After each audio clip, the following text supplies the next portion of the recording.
서울, 경기, 인천, 즉 수도권, 네네네. 그다음에 지방 아, 어디로 가야 될까요? 근데 수도권 지방 너무 좋죠. 근데 수도권으로 할 거냐 지방으로 할 거냐의 결정은 첫 번째 본인의 보유주택 수에 따라 결정을 하셔야 돼요. 나는 무주택자다, 1주택자다.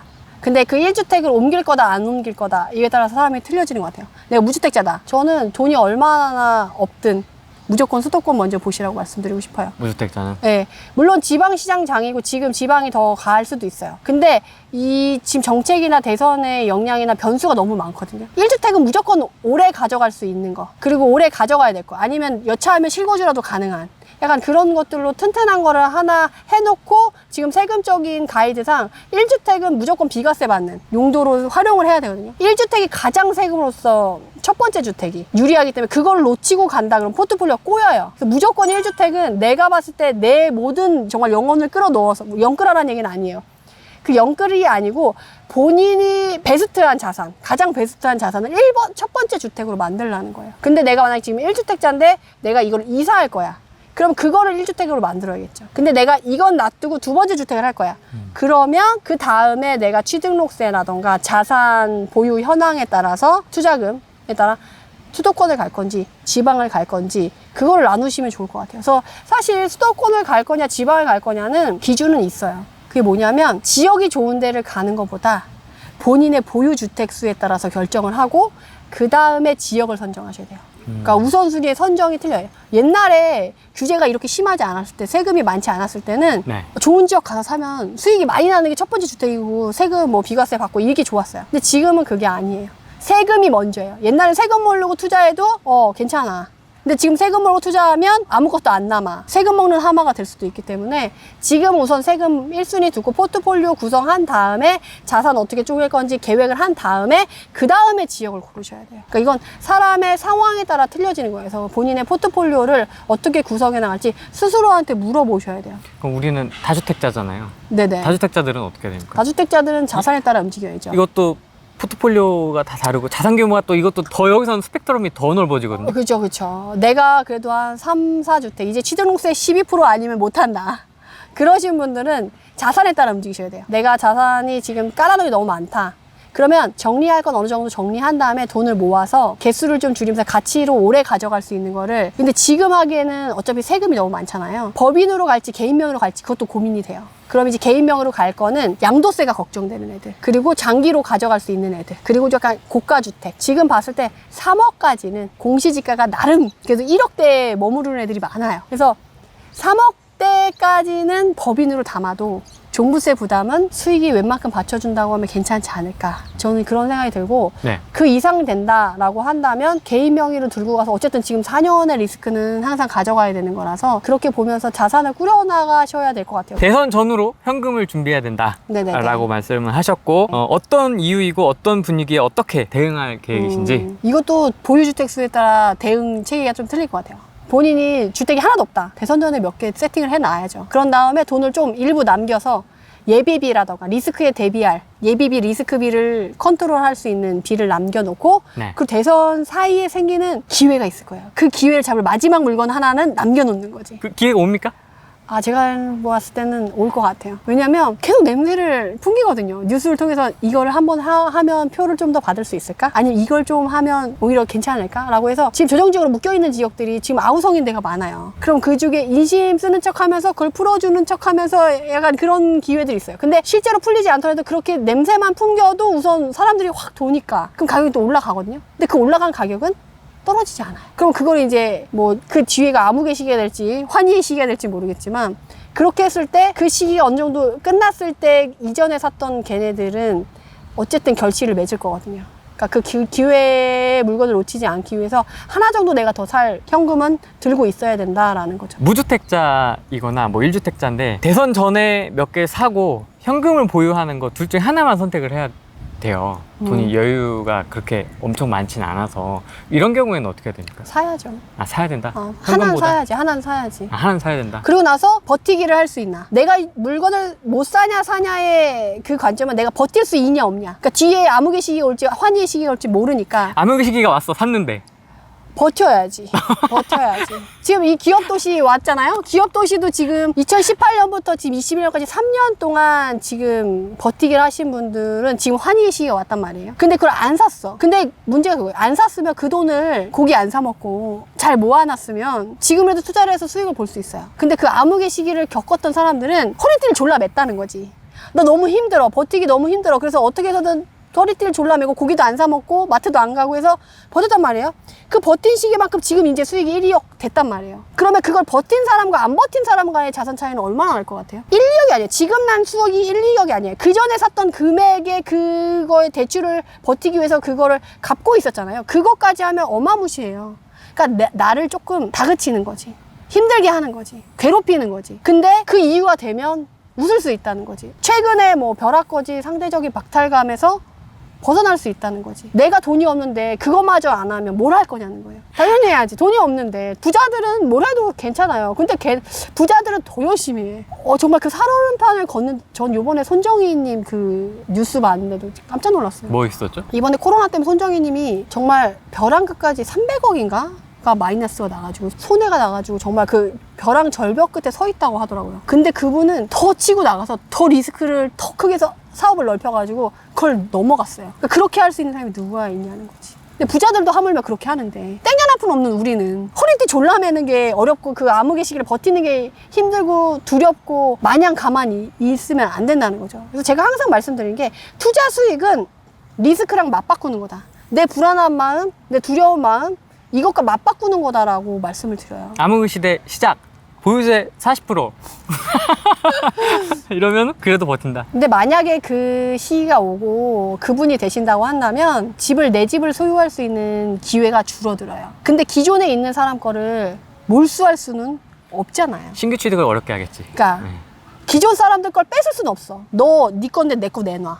이거는 깡패지. 괴롭히긴 하겠지, 세금으로. 세금으로 야. 괴롭혀서 못 버티게끔 괴롭히긴 하겠지. 막 이렇게 찌르면서 막 네가 그래도 안 흔들려? 그래도 안 흔들려? 이렇게는 하겠죠. 근데 뺏을 수는 없어. 근데 새로 진입하는 사람들은 구멍을 막아버릴 수는 있다는 거. 너는 공공만 살아. 절대 집을 살 수 없어. 그래 집을 사. 대신에 토지는 네 게 아니야. 건물만 네 거야. 근데 건물은 감가상각 될 거야. 썩을 거야. 썩을 거야. 그러면 가루가 되네. 이제 계층이 나누는 거예요. 집을 가진 사람과 안 가진 사람의 이걸 넘을 수가 없게 되는 거지. 땅을 가진 자와 안 가진 자. 그치? 이렇게 되겠네. 그러니까 건물을 가진 사람은 많을 수 있는데 그 땅까지 소유한 사람이랑은 또 이렇게 벌어지고 양극화가 심해지는 거죠. 그래서 그거를 좀 크게 생각하셔야지 그 마음을 좀 단단히 먹을 수 있을 것 같아요. 유리 멘탈을 조금 강화 유리로. 강화 유리? 뭐 보호 필름을 붙이든지. 그렇지. 힘들면 이렇게 발라놓는 거죠. 그렇지. 지금까지 많이 상승한 걸 봤습니다. 이렇게 이제 고개를 들었잖아요, 차트가. 네네, 절벽 상승. 거의 대부분의 아파트들이. 그래서 이게 하락장이 무서워가지고 투자를 하기가 참 망설여집니다. 맞아요. 레디테라님의 영상을 보고도 이게 그래 하는 게 맞긴 한데 딱 차트 띄워보면 아씨 지금 사는 게 맞아? 이런 생각이 든단 말이죠. 이런 분들에게 좀 한마디 해주시죠. 지역마다 달라요. 어떤 지역은 이렇게 간 애가 있고 어떤 지역은 이렇게 해서 이렇게 간 애가 있고 어떤 지역은 이렇게 가는 애도 있어요. 성향에 따라 고르시면 될 것 같아요. 진짜 이렇게 그래프가 이렇게 있잖아요. 30% 떨어졌을 때, 50% 떨어졌을 때, 30% 올랐을 때, 50% 올랐을 때 이 구간이 있는데 본인은 언제 사는 게 마음이 편한지를 생각해 보세요. 근데 이걸 부동산으로 생각하려고 하면 감이 안 와요. 주식으로 생각하면 바로 답이 나오더라고요. 10,000원짜리 주식이 있었어요. 그게 7,000원이 됐어. 사겠어요? 그 다음에 그게 5,000원이 됐다는 거죠. 사겠냐는 거지. 어우. 근데 그게 다시 7,000원이 됐어. 사겠어요? 어우. 그게 9,000원이 됐어. 사겠어요? 아이. 언제 사는 게 내가 마음이 편하느냐는 거예요. 대부분의 사람들은 마이너스 5,000원 됐을 때 사고 싶겠죠. 근데 이거는 전문가의 영역이고 정말 신의 영역일 수 있다는 신의 거죠. 영역이지. 7,000원이 됐을 때 사는 사람은 대부분 버티길 잘해요. 10,000원까지, 9,000원까지. 근데 그 기간이 너무 길어. 정말 짜증나서 그냥 털어버릴 수가 있어요. 수익 보기도 전에. 근데 7,000원대에 사는 사람들은 올라가는 맛에 기다릴 수가 있지. 근데 어느 정도 이상 되면 팔고 싶은 욕구가 그걸 또 버리기가 쉽지가 않아요. 웬만큼 먹었는데 이제 좀 이미 웬만큼 수익 받는데 이제 털어도 되지 않을까? 그런 생각이 드는데 어쨌든 본인이 이제 너무 불안하다. 그러면 어느 구간에서 사는 게 본인이 실행력을 높일 수 있는지를 먼저 따져보시고 그런 다음에 공부를 계속 하시면서 흐름을 보면서 걔가 얼마까지 갈 수 있는지 가치판에서 걔가 어디까지 수익을 갈 수 있는지를 꾸준히 봐서 그걸 최대한 뽑아먹고 나와야 되거든요. 그러려고 한다면 결국에는 공부밖에 없는 것 같아요. 내가 돈이 없다, 불안하다, 공부로 확신을 갖고 공부로 하면서 내가 그때그때 필요한 질문을 제가 공부하면서 느낀 건데 저는 스스로한테 질문을 던져본 적이 없어요. 사춘기 때도 넌 뭐가 되고 싶니? 이런 거에 대해서 진지한 고민을 제가 투자자가 되고 나서 너가 좋아하는 물건은 뭐니? 너가 원하는 게 뭐니?라고 물었던 질문에 한 10분의 1도 안 했던 것 같아요. 투자자가 되고 나서 그 질문을 더 많이 했거든요. 본인이 뭘 좋아하고 뭘 원하는지를 스스로한테 먼저 물어봐야 돼요. 넌 분양권을 좋아하니? 신축을 좋아하니? 아니면 떨어지는 거를 아예 싸게 샀다가 오래 기다리더라도 많이 먹는 걸 좋아하니? 아니면 나는 당장 막 가격이 올라가는 거 아니면 불안해서 절대 못 있어. 그러면 그런 애를 좋아하니라고 스스로한테 물어보고 나서 그런 거에 맞는 지역을 찾아가셔야 돼요. 이렇게 쭉 가는 애들도 제가 말씀드려요. 베드타운에서 자급자족주로 바뀌는 애예요. 그럼 걔는 이전의 전고점을 넘었더라도 걔는 이전의 전고점이 맥시멈이 아닐 수 있다라는 거죠. 그럼 걔는 앞으로 더 갈 거라고 하면 그거에 확신을 가지고 물론 정책이나 뭐 시장에 따라서 출렁임이 있을 수 있어요. 우상향하잖아요. 이렇게 출렁이면서 우상향하는데 그 출렁임을 견딜 수 있는 확신을 가지고 공부를 하면서 가는 거고 나는 정말 간이 콩알만해. 원래 2억 하던 게 정말 1억 5천 1억 했을 때라야 내가 접근할 수 있고 내가 확신을 가질 수 있어. 그러면 내가 그 전고점까지는 어떻게든 기다려볼 수 있다 라고 하는 사람이면 그렇게 가는 게 맞는 것 같아요. 본인한테 물어보셔야 돼요. 그거는 제가 어떻게 상담할 때 솔직히 이 질문이 제일 많아요. 근데 그거를 그 후랭님한테 아메리카노 좋아해요? 아니면 바닐라 라떼 좋아해요? 라고 물어보면 본인밖에 모르지. 그걸 내가 어떻게 바닐라 라떼 그냥 드세요 이렇게 하기는 어렵잖아요. 단 거 싫어하는데 막. 그러니까 그거는 주는 대로 먹는 사람도 있어요. 위험하지 근데. 근데 그게 또 문제예요. 본인이 결정을 안 했어요.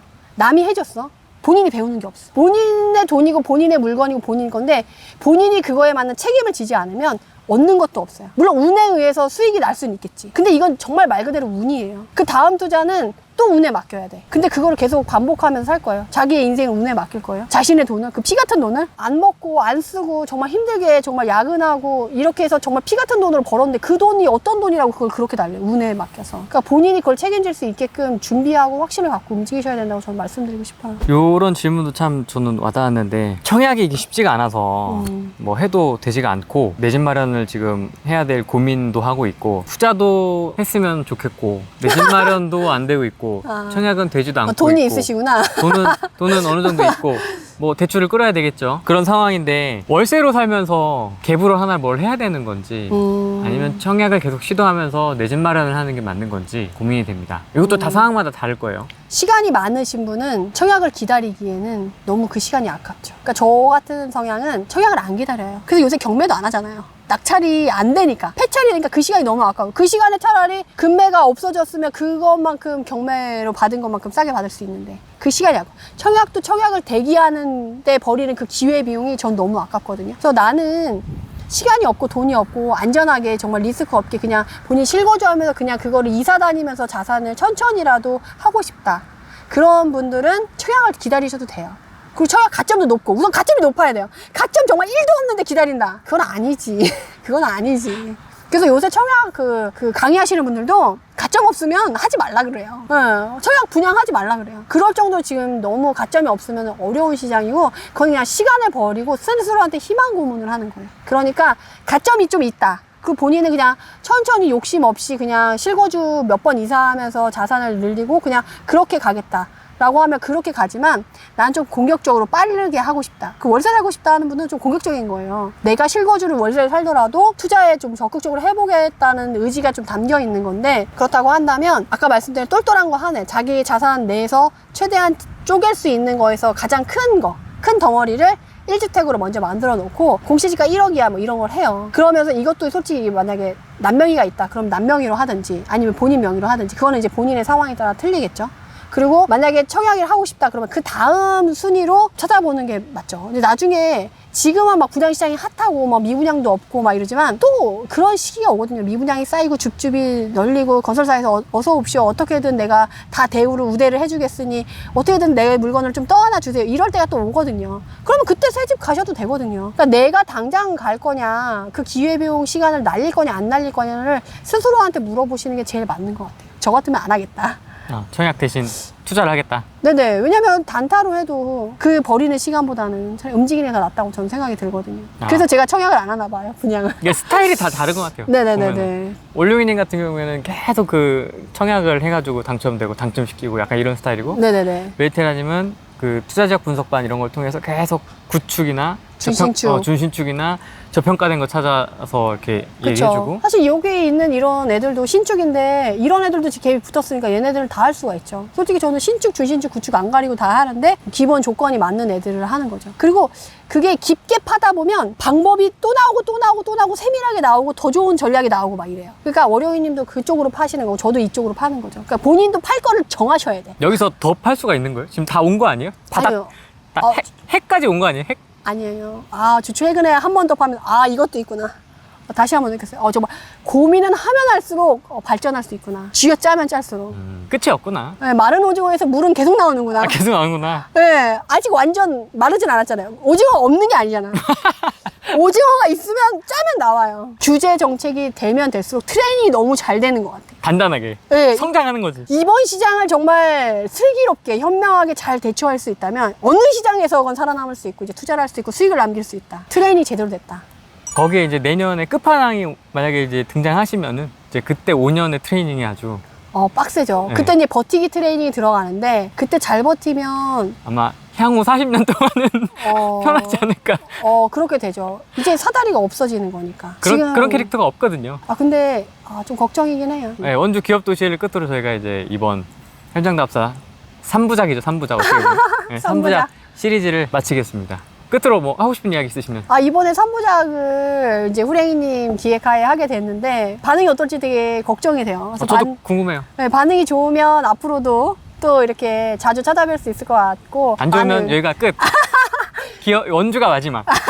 또 많은 관심 가져주시면 앞으로 좋은 영상으로 자주 찾아뵙도록 하겠습니다. 감사합니다. 네, 오늘 여기까지 하겠습니다. 고맙습니다. 안녕. 안녕.